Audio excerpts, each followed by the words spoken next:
Assalamualaikum warahmatullahi wabarakatuh. Baiklah, hari ini kita akan melakukan pembahasan soal kuis tema 2 kelas 5 yang kemarin sudah kita kerjakan bersama-sama. Untuk mempersingkat waktu, langsung saja. Nomor 1. Keistimewaan unta ialah dapat bertahan hidup di cuaca yang ekstrim di padang pasir. Ketika badai pasir menerpa, kelopak matanya yang transparan menjadikannya tetap bisa mengamati keadaan sekitar walaupun tertutup. Begitu juga dengan hidungnya yang didesain memiliki penutup khusus agar debu dan pasir tidak mengganggu pernapasannya. Kemampuannya meminum air hingga sepertiga tubuhnya dalam waktu relatif cepat dan persediaan lemak di punuknya hingga 40 kg menjadikannya mampu bertahan hidup 8 hari dalam suhu 50 derajat Celcius. Pertanyaannya, apa keistimewaan unta selain bertahan hidup di cuaca yang ekstrim di padang pasir? Kalau kalian membaca dengan seksama, dengan teliti, maka dapat kita simpulkan keistimewaan unta selain bertahan hidup di cuaca yang ekstrim di padang pasir adalah jawabannya yakni yang C. Ketika badai pasir menerpa, kelopak matanya yang transparan menjadikannya tetap bisa mengamati keadaan sekitar walaupun tertutup. Nah, sekarang nomor 2.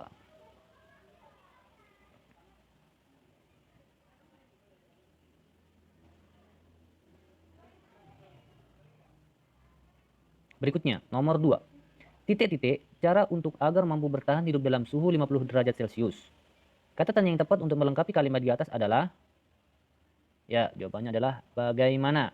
Karena kata tanya bagaimana digunakan untuk menanyakan cara atau proses pekerjaan sesuatu. Nah, pertanyaan di atas adalah menanyakan cara, yakni cara unta, bagaimana unta bertahan hidup dalam suhu 50 derajat Celcius. Tentu jawabannya adalah B, yaitu bagaimana. Kalau yang A itu apa? Kata tanya apa digunakan untuk menanyakan segala sesuatu yang berkaitan dengan isi pokok bahasan. Kemudian yang C, mengapa? Kata tanya mengapa digunakan untuk menanyakan sebab atau alasan terjadi sesuatu. Sedangkan yang D adalah kapan, yang digunakan untuk menanyakan waktu atau terjadinya peristiwa. Kapan terjadinya suatu peristiwa. Jadi jawabannya adalah B. Coba perhatikan. Kalau Ustadz gabung dengan bagaimana? Bagaimana cara unta agar mampu bertahan hidup dalam suhu 50 derajat Celcius? Nah, oke, lanjut nomor 3. Karena hidung unta memiliki penutup khusus agar debu dan pasir tidak mengganggu pernapasannya. Kata tanya yang tepat untuk jawaban kalimat di atas adalah, nah, ingat, ketika jawaban tersebut karena, maka kata tanya yang tepat adalah menggunakan kata tanya mengapa. Karena kata tanya mengapa digunakan untuk menanyakan sebab atau alasan terjadinya sesuatu. Jadi jawaban yang tepat adalah A. Mengapa unta tidak terganggu pernapasannya meskipun terkena debu dan pasir?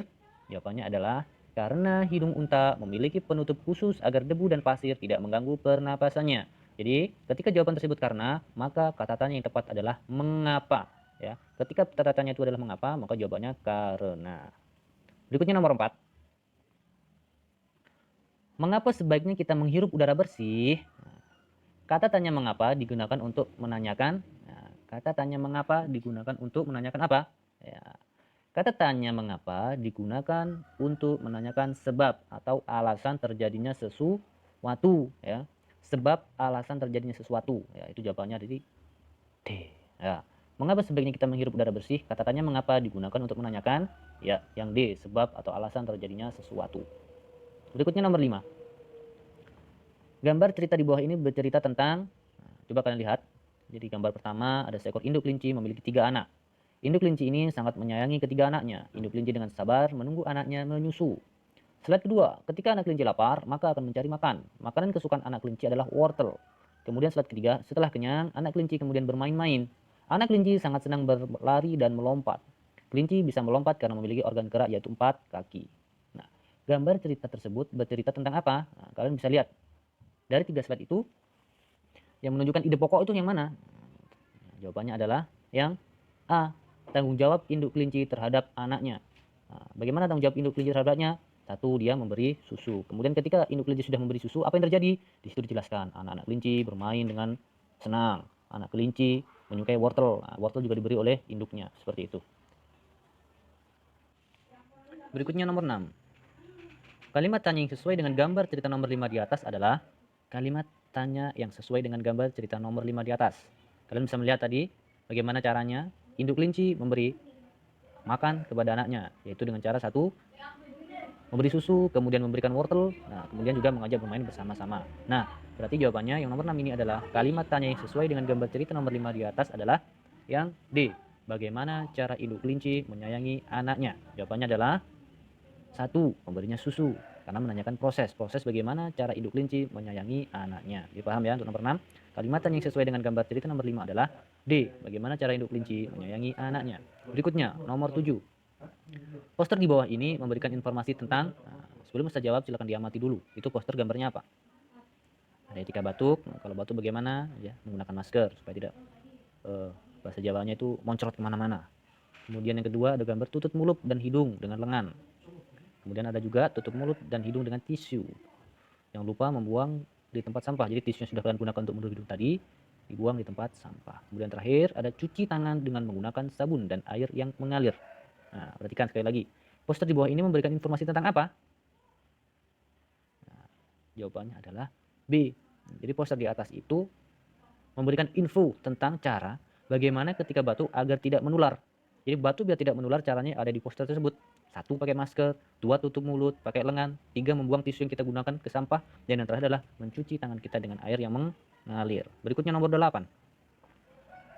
Poster yang sesuai dengan tema organ pernapasan di bawah ini adalah, silakan diamati, poster 1, poster 2, poster 3, dan poster 4. Coba kalian lihat. Yang pertama, hijaukan bumi untuk masa depan. Nah, kemudian yang kedua, demam berdarah. Kemudian poster yang ketiga, 6 kunci menjaga paru-paru. Kemudian poster yang 4, sampah bukan warisan. Dari keempat poster ini, yang sesuai dengan tema organ pernapasan di bawah ini adalah, ingat, organ pernapasan. Dari gambar 4 ini, yang ada hubungan dan kaitannya dengan organ pernapasan yang mana?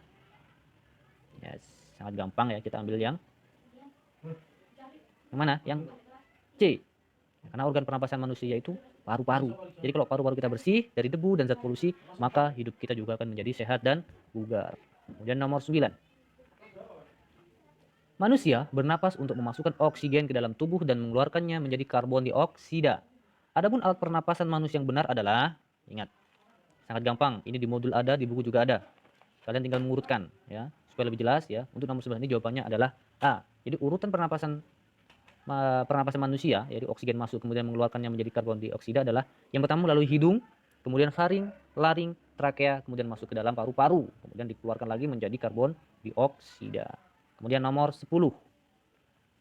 Kata termasuk hewan amfibi yang hidupnya di darat dan di air. Ingat, amfibi itu adalah binatang yang mampu hidup di dua alam. Kata ini amfibi, dia bisa hidup di darat maupun di air. Saat masih berupa kecebong, hewan ini bernapas dengan menggunakan, ingat, kata sebelum menjadi kata, dia itu hidupnya di air. Nah, yang disebut dengan kecebong. Nah, kecebong itu bernapas dengan menggunakan apa? Dengan insang, seperti ikan. Jadi kata kecil ya, kalian bisa melihat ketika kata baru menetas, dia akan menyerupai ikan yang disebut dengan kecebong. Nah, kecebong ini bernapas dengan menggunakan insang. Berikutnya nomor 11. Reptil adalah hewan yang bernafas dengan menggunakan paru-paru. Berikut ini adalah hewan yang termasuk jenis reptil adalah, jawabannya adalah yang C. Buaya, cicak, ular, dan kadal. Ingat ya, reptil itu adalah hewan vertebrata yang berdarah dingin dan memiliki sisik yang menutupi tubuhnya. Jadi, binatang vertebrata atau reptil yang memiliki sisik yang menutupi tubuhnya adalah C. Buaya, cicak, ular, dan kadal. Berikutnya nomor 12. Perhatikan gambar berikut. Bagian yang dilingkari pada gambar tersebut berfungsi sebagai tempat pertukaran oksigen dan karbon dioksida. Ya, ingat, pertukaran oksigen dan karbon dioksida adalah pernafasan. Jadi alat pernafasan pada ikan, itu gambar ikan adalah, yes, jawabannya adalah insang, sama dengan kecebong tadi. Berikutnya nomor 13. Asma merupakan penyakit pada saluran pernapasan yang menyebabkan penderita mengalami sesak dan sulit bernafas. Penyakit asma disebabkan oleh alergi. Nah, jadi penyakit asma itu disebabkan oleh alergi. Lanjut nomor 14. Faktor-faktor penyebab terjadinya gangguan pernapasan adalah, jawabannya di bawah ini hampir-hampir mirip. Tetapi yang lebih tepat adalah yang A. Jadi faktor yang menyebabkan terjadinya gangguan pernapasan itu 1, lingkungan. Kalau lingkungannya tercemar, maka pernapasan kita terganggu. Kemudian penyakit, entah itu penyakit bawaan atau penyakit yang lain sebagainya. Kemudian yang terakhir adalah kondisi fisik. Nah, bagaimana kondisi fisik orang tersebut? Apakah sehat ataukah tidak? Nah, itu mempengaruhi pernapasan seseorang. Paham ya? 14 jawabannya adalah A. Kemudian lanjut, nomor 15. Paru-paru mengalami pembengkakan karena pembuluh darah pada paru-paru kemasukan udara, disebut dengan penyakit, ya, pembengkakan paru-paru karena pembuluh darah pada paru-paru kemasukan udara, disebut dengan penyakit, jawabannya C. Emfisema. Nah, paham ya? Selanjutnya nomor 16. Berikut ini merupakan salah satu cara menjaga kesehatan lingkungan agar organ pernapasan kita tetap sehat. Nah, yang pertama, halaman rumah diperluas. Tidak mungkin kita memperlebar halaman kalau memang ukuran rumah kita segitu. Kemudian yang B, rumah memiliki ventilasi udara yang cukup. Sepertinya begitu, tapi kita lihat jawaban yang lain. Yang C, memasang pagar rumah yang tinggi. Wah, tidak ada gunanya kita pasang pagar tinggi ya. Kemudian yang D, membuat rumah yang bagus dan besar. Nah, bagus, besar, tapi gak ada ventilasi bagaimana? Jadi yang nomor 16 ini jawabannya adalah rumah harus memiliki ventilasi udara yang cukup. Nah, kalau ventilasi udara itu cukup, maka pernapasan penghuni rumah itu akan mengalami akan menjadi nyaman untuk bernafas seperti itu ya, karena sirkulasi udara normal, kapan udara masuk, kapan udara keluar. Berikutnya nomor 17. Perhatikan pernyataan berikut ini. 1. Makan makanan bergizi. 2. Tidur larut malam. 3. Olahraga rutin. 4. Merokok. 5. Minum minuman keras. Naudzubillah ya. Aduh, saya jadi merinding kalau baca ini. 6. Mengkonsumsi sayur dan buah. Kebiasaan di atas yang dapat mengganggu organ pernapasan manusia ditunjukkan oleh nomor yang mana? Nomor 17. Yang C. Nomor 2 apa itu? Tidur larut malam. Kemudian yang 4. Merokok. Dan yang kelima, minum minuman keras. Nauzubillahi min dzalik. Semoga kita terhindar dari begadang, kemudian merokok, minum minuman keras. Nauzubillahi min dzalik. Semoga kita terhindar dari hal-hal buruk tersebut. Karena 3 perbuatan tersebut dapat mengganggu pernapasan kita. Paham ya? Bismillahirrahmanirrahim. Berikutnya nomor 18. Dalam hidung manusia terdapat bulu-bulu atau rambut halus yang berfungsi untuk, coba kalian pegang hidung kalian semua ya. Ketika kalian ngambil kotoran dalam hidung itu akan ada bulu-bulu halus. Nah, fungsi dari bulu-bulu halus yang ada dalam hidung itu untuk apa? Untuk, ya betul, untuk menyaring kotoran ya, agar tidak masuk ke dalam hidung. Jadi gunanya rambut-rambut di dalam hidung itu agar kotoran-kotoran itu tidak masuk ke dalam organ pernapasan kita. Jadi kotoran tersebut dapat disaring oleh bulu-bulu halus yang ada di dalam hidung kita. 19. Wah, sudah mulai masuk PKN ini. Sikap tanggung jawab merupakan salah satu sikap yang terpuji. Contoh cermin sikap tanggung jawab terhadap diri sendiri adalah, nah, contoh sikap tanggung jawab kita terhadap diri sendiri yang mana? Nah, karena kalian pelajar, maka tanggung jawab kalian terhadap diri sendiri adalah C, ya, mengerjakan PR dari guru dengan baik. Ini tanggung jawab kalian, bukan tanggung jawab orang tua, tapi tanggung jawab kalian sebagai seorang pelajar. Apabila mendapat PR, maka harus dikerjakan dengan sungguh-sungguh. Berikutnya nomor 20. Menjaga udara agar tetap bersih dan sehat merupakan kewajiban dari siapa? Ya harus semua orang. Nah, karena udara yang segar itu tanggung jawab semua orang. Jangan sampai kita menjadi orang yang menjadi pelaku pencemaran udara, buang sampah sembarangan. Ya, itu termasuk salah satu pencemaran udara. Menebang pohon secara liar, ya kan? Mengeluarkan asap rokok, asap kendaraan, ini juga pelaku pencemaran. Berikutnya nomor 21. Tanggung jawab dalam menjaga persatuan dan kesatuan di masyarakat dapat dilakukan dengan cara menjaga kerukunan antar warga, ya, karena tanggung jawab menjaga persatuan di lingkungan masyarakat dengan cara menjaga kerukunan antar warga, karena kita ini adalah makhluk sosial, makhluk yang hidup di lingkungan banyak orang. Nah, makanya kita harus menjaga kerukunan antar warga agar persatuan dan kesatuan di masyarakat dapat terjaga. Berikutnya nomor 22. Jika semua warga mampu menjalankan tanggung jawabnya dengan baik, maka kehidupan di masyarakat antara lain bisa berjalan dengan tertib dan aman. Ya, kaya dan sejahtera ini karena kerja keras, karena rahmat Allah. Kemudian tenang, sepi, nah, tidak. Kemudian rukun dan ramai. Ramai tapi kalau tidak rukun buat apa, semacam itu. Berikutnya, nomor 23. Tanggung jawab terhadap Allah Subhanahu wa taala dapat ditunjukkan dengan perilaku. Nah, Uni melaksanakan sholat karena Uni beragama Islam, ya. Kita melaksanakan sholat semata-mata karena tanggung jawab kita kepada Allah Subhanahu wa taala, ya. Kemudian nomor 24. Ibu Tika mendapat tugas memberi sambutan dalam acara pertemuan ibu-ibu RT 05. Oh maaf, RT 05. Bentuk tanggung jawab Ibu Tika adalah menjalankan tugas sebaik mungkin. Ibu Tika diberi amanah untuk menyampaikan sambutan. Maka Ibu Tika harus menjalankan tugas tersebut dengan sebaik mungkin. Ibu Tika tidak boleh menyuruh orang lain untuk menjalankannya. Ibu Tika juga tidak memberikan bantuan tenaga sesuai dengan keinginan pribadinya. Kemudian yang D, memasang tarif yang mahal. Tidak boleh. Kita memungut biaya itu tidak boleh, ya. Nah, meskipun dengan tetangga, kita harus menghindari pungutan liar, memasang tarif. Kita membantu orang tapi kita minta ongkos, itu tidak boleh. Kita harus melaksanakan tugas dengan amanah dan ikhlas. Seperti yang dicontohkan Ibu Tika, ketika Ibu Tika mendapat tugas memberi sambutan dalam acara pertemuan ibu-ibu RT 05, maka bentuk tanggung jawab Ibu Tika adalah A, menjalankan tugas dengan sebaik mungkin. Berikutnya, nomor 25. Contoh akibat tidak melaksanakan tanggung jawab di lingkungan sekolah adalah A. Tidak ada ketenangan di dalam kelas.